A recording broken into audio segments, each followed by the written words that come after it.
But in your testimony, I do note you do mention 4 different doctors, Dr. Verma, Dr. Nauman, Dr. Kim, and a Dr. Sarbal.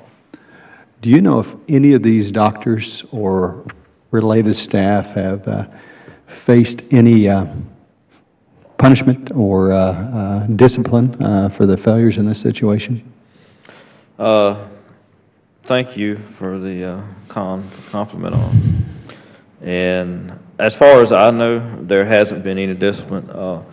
I would say out of 2 doctors, and that 4 I've mentioned, will be one, Dr. Verma.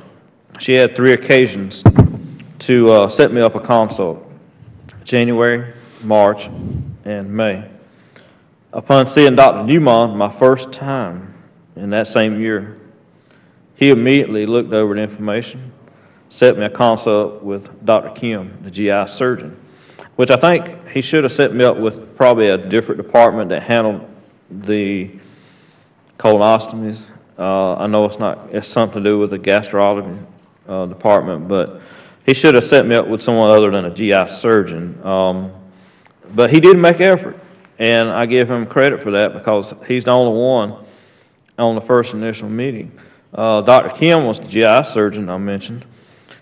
She could have done a lot better than what she did if you missed my prior information about that, as far as the procedure she could have done on my first visit with her and delayed it further. The last doctor was the one who actually done the colonostomy, and he done a real good job, and he was the chief doctor that done that, and he was very sympathetic to me and my family about that. And after that, he would see me in the hospital getting treatment. He'd come up and talk to me and ask how everything's going, everything. But now I've learned that he has left the system, and they've lost a great man from that down at the VA, at Dorn.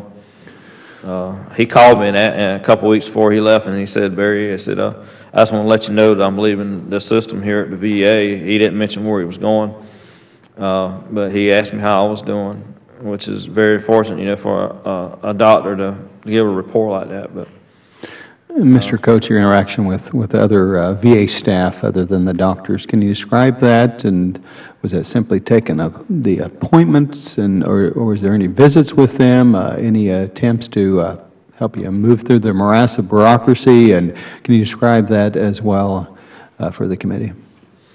You're referring to appointments as far as what was set up for consults? Well, any other staff. I mean, you mentioned the doctors and those that you thought really went above and beyond the call of duty, and those that perhaps did not. What about other staff at this center? I mean, were they helpful? Were you had to fight your own way through the process? Can you describe that a little bit more? Well, I would say yes and no to that answer. They were ones who were helpful, but they only had a limited source. And the ones that wasn't trying to be helpful, they really didn't care.